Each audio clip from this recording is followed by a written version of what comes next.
so I request you to read it.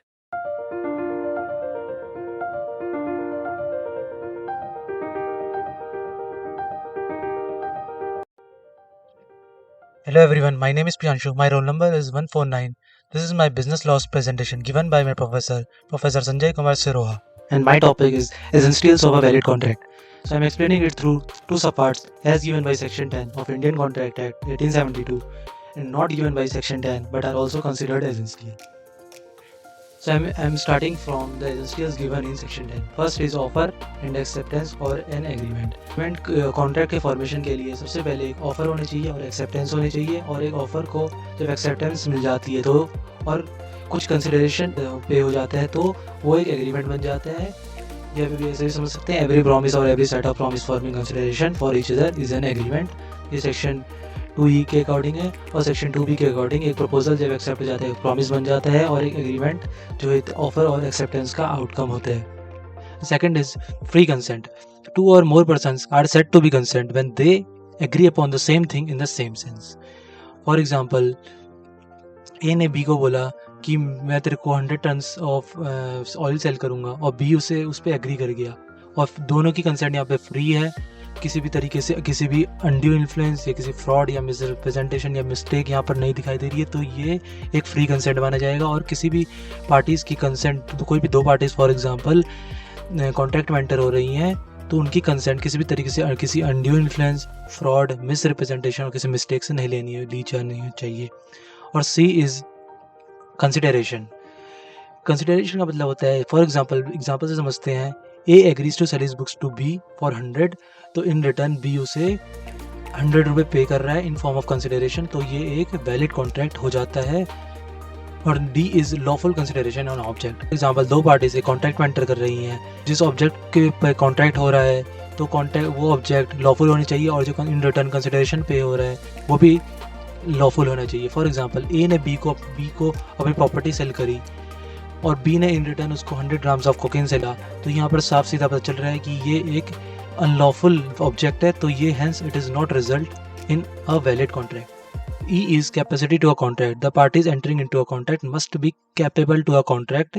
Is that वो 18 की of as और above 18 होनी चाहिए, और कोई माइनर के साथ कॉन्ट्रैक्ट नहीं हो सकता, और कि साउंड माइंड का होना चाहिए, अनसाउंड माइंड का नहीं होना चाहिए, और not disqualified by any law.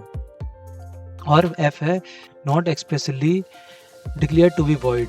The agreement entered into must not be which the law declares to be either illegal or void. एक void agreement होता है जिसकी कोई legal existence नहीं होती है, और एक void agreement in court of law उसके कोई legal effects नहीं होते, और illegal agreement is an agreement expressly or impliedly prohibited by law. I am explaining not according to section 10 but are also considered as essential. First is two parties. कोई भी contract का formation होने के लिए कम से कम दो पार्टीज होनी चाहिए, क्योंकि एक ही पर्सन अपने साथ कॉन्ट्रैक्ट नहीं कर सकता। And next is parties must be intend to create legal obligation. दोनों पार्टीज, फॉर एग्जांपल दो पार्टीज कॉन्ट्रैक्ट में एंटर हो रही हैं, तो दोनों का इंटेंशन होना चाहिए कि वो अपने सारे लीगल ऑब्लिगेशन, अपने सारे लीगल ड्यूटीज़ फॉलो अप करें। और सोशल और डोमेस्टिक टाइप ऑफ एग्रीमेंट होते हैं जो उनका कोई in court of law they are enforceable and hence they do not result in to contracts. Next is other formalities to be complied with in certain cases. एक contract return भी हो सकता है, स्पोकन भी हो सकता है, और इन कोर्ट ऑफ लॉ दोनों रिटर्न और स्पोकन दोनों की वैल्यू होती है। और कुछ ऐसे केसेस होते हैं जहाँ पर रिटर्न कॉन्ट्रैक्ट्स ही वैलिड माने जाता है, तो वहाँ पर रिटर्न कॉन्ट्रैक्ट्स ही फॉलो अप होने चाहिए। अगर उस कॉन्ट्रैक्ट रिटर्न या स्पोकन कॉन्ट्रैक्ट हो रहा है और उसके एक्स्ट्रा कुछ और कंपाइलेशन करनी है, कुछ डॉक्यूमेंट्स वेरिफिकेशन वगैरह करना है, तो वो भी फुलफिल होनी चाहिए। Next is certainty of meaning. The agreement must be certain and not wagyu और इंडेफिनिट। फॉर एग्जांपल, A ने B को बोला कि मैं तेरे को 100 टन्स ऑफ ऑयल सेल करूँगा।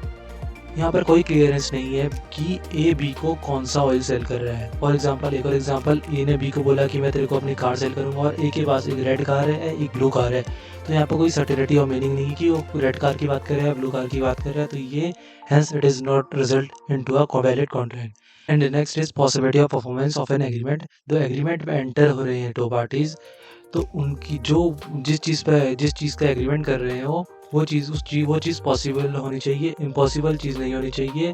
फॉर एग्जांपल ए ने बी को बोला कि तू मेरी शादी कर ले, मैं तेरे से चांद तारे तोड़ के ले आऊँगा। तो यहाँ पर साफ सीधे पता चल रहा है कि पॉसिबिलिटी ऑफ परफॉर्मेंस इसकी नहीं है, ये एक इम्पॉसिबल परफॉर्मेंस है, hence it is not result into a valid contract. So that's it, thank you everyone.